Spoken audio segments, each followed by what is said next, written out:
Hello, everybody, and welcome back to the range. Tom here, and today we're doing a Mini Cooper build. Yes, this was a challenge put out by a young man named Luke to Paul over at Diecast Graveyard. So he threw it out there, and it's time to do a Mini Cooper build. You know, this is a Hot Wheels Premium, so why don't we head on down to the range and let's get started. Now, see, this was a very fun build for me. You know, this is actually the second Mini Cooper I've done. And the first one I didn't get a chance to make a video on, but it goes along with this build. Yes, it's a 2-pack, as I'm calling it. And, you know, I did a lot of customization on this one, a lot of customization on the other one. And a lot of you guys seen the other one on my Instagram. You know, Paul's seen the other one. But this one, I don't know, I just ended up finding this at a flea market. And I couldn't pass it up. You know. And I was looking for a casting to go along with the other Mini Cooper I did. And I am so happy I found this one. You know, I trimmed a lot. I cut a lot off of this casting. You know, because what I intentionally had doing, you know, and I'm not going to ruin it for you. I'm just going to let you watch the video and find out. You know, after cutting it and, you know, filing it down, I threw it in the stripper after a while. You know, the whole deal, the whole 9 yards. Sorry, I got a little tongue twisted. But I had so much fun doing this one. And, you know, I did a lot of custom work to this. You know. And, like, because I ended up cutting the base in half. That's how much I just customized it. Because normally when it has a metal base, I don't usually mess with the metal bases and cutting them in half or cutting them off or anything like that. Because it's too much of a hassle for me. You know, I don't like dealing with metal bases because they're not easy to customize, and unfortunately sometimes you gotta just go with what you're doing. And I made a lot of parts from scratch. As you can see here now, it's gonna be a hauler. Yes, and I took measurements from the other Mini Cooper to make this hauler slide ramp. And the thing was, I actually was looking at another hauler slide or ramp or whatever you want to call it. And that's where I got the ideas. I just made it just a tad bit bigger. You know, I made it wider, made it a little bit longer because it had to fit the first Mini Cooper I did on it. And, you know, unfortunately, like I said, I didn't do a video on my other Mini Cooper, and I wish I would have, because that thing turned out phenomenal. And I couldn't have been happier with this project. I couldn't have been happier with this build. And as soon as, I guess there's a vote, there's going to be like a voting contest or something like that. So make sure, if you're doing this Mini Cooper build, you send your glamour shots. I'm going to try to figure out the best one I got, or even take a new one, and I'm going to send it over to Paul over at Diecast Graveyard. If you need his email, just send him a message on his YouTube or Instagram. He'll give you his email, possibly, and, you know, we could just go from there, because he's going to set up a recap video just like he does with the 4 Horsemen build. And don't forget about that one. But, I ended up cutting more off of this because it just wasn't looking right with the windshield, and it just didn't have, I guess, it just didn't have that look I was going for. So, I thought the windshield was going to look decent on it. I ended up cutting the windshield down and ended up filling in the back of the Mini Cooper completely. Like, it's completely shut off. And it's all done by styrene. And like I said, a lot of it's just done straight up from scratch. And right now I'm kind of making a platform, well, sort of a platform, to set the ramp on. And, I'm wanting to get it just right. I thought about just gluing it straight onto the body at first, but I was like, it just won't look right. So I ended up cutting the back half off of the Mini Cooper base. And trust me, there's a pain in my tail end. And I hate cutting the metal bases. I really do. Took my Dremel tool and kind of grinded some of it down and took my file over it. Filed it down to the best of my ability, just so I'd be able to fit it inside the modified body. And it was kind of a lot of mock-up. A lot of filing, testing, and I didn't care. Honestly, I wanted this thing to look perfect, and it meets my expectations. If not, it goes further than what I was expecting it was going to look like. But I got a lot of builds coming up. I'm running out of ideas of what to do, so I put this little thing up on Instagram, and you guys can throw comments on here if there's anything. And I'm begging you, give me some ideas of what kind of build you would like to see me build, because I got all kinds of different castings. I tend to stick mostly to the classic cars, like the Chargers, the Camaros, the Corvettes, those kind of things. And if you guys see my Instagram, I did this beautiful 69 Charger, and it was a beat up, and I attempted to make it a General Lee to begin with, cut open the hood and stuff, but it just did not turn out. And so what I did was I threw some rust paint on it, and kind of messed up the base a little bit and made it look like a junk car. And honestly, I was tired of looking at it, because when it comes to a Charger, I do not like seeing a Charger as a junk build. That's just not how I roll, y'all. I am a big Charger fan, and I was really, really happy with the way that came out. So in case y'all didn't see it, here's a picture of it. Turned out amazing, I believe. One of my favorite castings of the 69 Charger, but I also do 68s, I do 70s. I do a little bit of everything. And the one thing about me is I will never back down from a challenge. That's why, Jim Silva's putting on the Sylvia Challenge. So I threw it out there, and whether, I get chosen or not, it's not that big of a deal.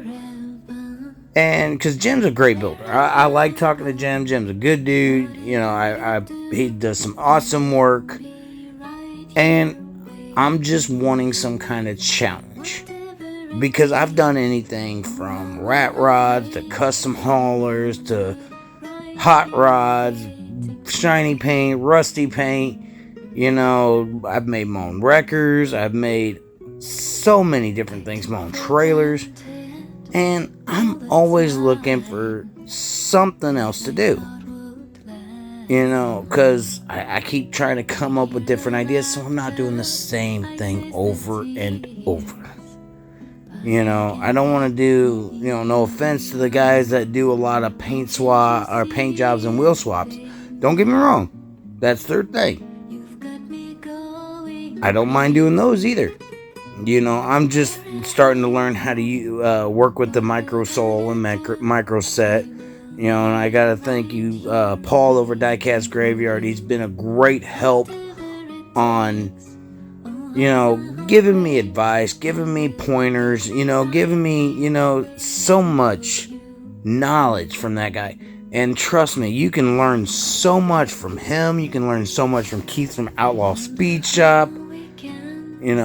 There's so many guys out there. And it's just, I wish I could name them all, but I can't, unfortunately, because I don't know all of them. You got Andrew over there and Maple Leaf Customs, Kuda's Custom Diecast, or Kuda's Diecast Customs, or something like that. I can never get his right. there's some new builders coming out that I've noticed. You got my buddy Chris over at Chris's Junkyard Designs. He just sent me to 2 beautiful castings, and he did a video on them not too long ago.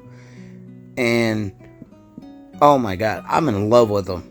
I really do. I got specific cases that I got a label maker. I put labels on of which person I got from what custom I got from who, because I want to be able to look at those and say, okay, I know where these came from. And there's so many different builders out there. It's just, I'm trying to get out in this community and get to know more people, and it's awesome. I've talked to Jay over at JDC, personally on the phone. I've talked to Paul on the phone. I've talked to Chris.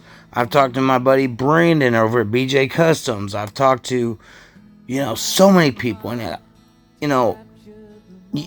being a customizer when it comes to Hot Wheels, you never know everything. And, I've been learning on doing cutouts on, certain cars. And there's this 55 panel I'm working on. And Paul over at Diecast Graveyard gave me some really good advice on it. I kind of cut, and he made a good point. Don't get me wrong. I do not have a problem with people giving me advice, and I don't have a thin skin. I can take it. Being in the military, you had to have a thick skin. But he said it would have looked better if I wouldn't have pretty much cut down the sides. If I would have just cut the design out of the top and left it there, that would have been beautiful. And he's right. He is absolutely right. But back to the build here. And what I'm doing with this is I'm making my own set of dualies. I ended up having some extra wheels. And, I don't know. Just a specific set of dualies. I wanted a specific set of tires that I knew that was going to look good with this. So I ended up making my own set. So I just glued 2 sets of wheels together. And as you see here, made dualies. I got these this bed thing where these fenders, I can't remember what they came off of. I think they came off of a pickup of some sort. I can't remember, but I ended up cutting those off and putting them on the side, so it had some wheel wells and stuff like that. It rolls decently. I don't know what it was, but when I put new wheels and stuff on there, I try to make it to where it rolls, and not all the time do they roll, perfectly anyway. And you see here, a little more detailed view of the actual hauler bed that I made. And I love how it turned out. I really, really do. It looks amazing to me. And I started using red Sharpie because it's easier to see. And it gives it a better detailed outline of what I was trying to do. And, what I wanted to do was try to make it to where the ramp would slide down and back, but I couldn't quite figure out how to keep it in the slide. So, and you'll know what I'm talking about here later on in the video.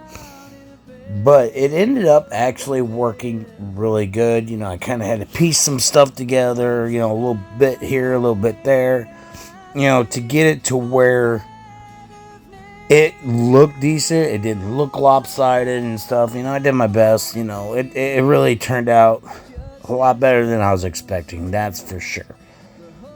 And I don't know what it is. Just, I try to, and I got a really bad OCD when it comes to certain things. And I just want to make sure everything is perfect. It might not be 100% perfect, but certain things, it's perfect to me. And, not everything's going to turn out symmetrical. I'm going to end up trying something a little different when it comes to cutting my styrene. I'm going to go get some kind of one of those drop down paper cutters, because I know they can cut straight lines, and I honestly want to see if it'll work with styrene, if it'll cut straight, and because if it does that, I'm gonna end up having something a lot easier to work with when it comes to cutting the big sheets of styrene. I'll be able to get everything a little more straighter, a little more, even, that kind of thing. It's just something I want to do. And, because I'm just tired of some of my builds looking like they're sitting lopsided or they're not sitting completely straight. And sometimes I don't know why it is. Probably because of the way I cut it. So I need something that'll evenly cut it straight. And I know this kind of paper cutter, it won't cut everything straight, but it'll cut majority of what I want. And, I love doing customs. I mean, from scratch customs. Paul asked me one day, he's like, what do you specialize in? And I was like, well, I do a little bit of everything. I've done customs, I've done wheel swaps, I've done regular paint jobs, I've done, modified, resto mods, stuff like that. But I think my specialty is building one-off customs. And if you guys have seen some of my previous videos, like, for example, the January 4 Horseman build, the dairy delivery truck, made it into an 18-wheeler from scratch, built the cab, everything from scratch. Some of my tow trucks, my hot rods that I've made, the lethal diesel I made for Chris's Junkyard Designs, I love doing customs like that. And I've been working on, trying to make chassis, like the bases, out of twisted wire. And so far, so good. I got a Too Fast that I'm working on right now that strictly the base is just twisted wire. And I'm kind of making a custom engine for it right now. It's drying from paint because I had to paint it chrome. And the one thing about chrome paint is it takes a long while to dry before you can actually give it a good clear coat. And I'm going a little overboard what I normally do because I'm putting I put an alternator in there. I'm going to be putting a serpentine belt. I got a fan that's going to go in there. I'm going to have hoses going to a radiator. I just got to find some small enough wire to use because I'm going to end up putting a distributor cap on it. I'm going to go nuts on this engine. And the reason why I'm doing it first is because I want to do a video later on me doing that. So I'm doing it first to see if I can do it. And then I have some other engine parts that I've been looking through and stuff like that. And I got another Way Too Fast that I'm going to be working on. I got a bone shaker base that I've already modified to fit it. So that's probably gonna be my next videos. I'm gonna probably be doing that. Way Too Fast custom hot rod. With the custom built engine, the whole 9 yards. And that's my specialty is custom one-off customs. Like this Mini Cooper, this Morris Cooper actually. Hauler. As you can see here, I'm making it to where it'll slide on, back and forth, and it works good. It sticks now that I put the paint and the clear coat and stuff on it. It sticks a little bit, but that's kind of not a bad thing. Excuse me. But I'm closing up the end, just leaving a little bit of a gap so the ramp can still slide in and out. So I wanted to make it where it was functional, it looked decent. And, the young man Luke, the one that threw the challenge out there to Diecast Graveyard, I wanted to go over the top with this. I wanted something a little different than what I've seen. I did a mod rod hauler. I've done the Gaslands hauler I did for the JDC. You know, I don't like the stock haulers that I see, and I want to try to do better. You know, I'm making a custom hauler for the monster truck challenge. It's going to be a prize that goes along with a monster truck that I'm building. And you know, oh, trust me, I'm going to be doing a video of me building a monster truck, but the one I'm going to be doing on videos for me to keep. And I'm not quite sure what casting I'm going to do with it yet, but I got some ideas. But I already got how I'm going to do the base, the chassis, the wheels. I already got wheels set aside and, you know, the whole 9 yards. So I'm really, really going to be happy when I start working on this. Because I already got it set aside, ready and waiting. But I probably won't do that build till it's closer to the Monster Jam Challenge. And those of you who don't know about the Monster Jam Challenge, you know, you got to check out one of my previous videos. It shows the rules of it, how things are going to be judged. And yes, I am building customs for the first and second place winners of the 3 events. And 3 events, like, you know, we have a qualifying freestyle. So you're wondering, how am I going to do a prize for that? Well, the top 2 points, the top 2 point winners, like the person that has the most points and then the second most points, those are going to be the winners of the freestyle event. Those are also going to be the first 2 people going against each other in the best 2 out of 3 monster truck race. And it goes down from there. The 3rd and 4th person with the highest points will go against each other, and then so on and so forth. And whoever comes in, or whoever ends up in the finals in the best 2 out of 3 races, will get a prize. But this is what we started off with. Your basic Morris Mini Cooper. Pretty neat casting. Paint was a pain in the butt to just get off. You know, I had to let it sit for a few days in the gun oil, aka citrus strip, aka paint stripper, just to get a majority of it off. Then I had to sand the rest of it down. You know, so why don't we check out and see what we came out with.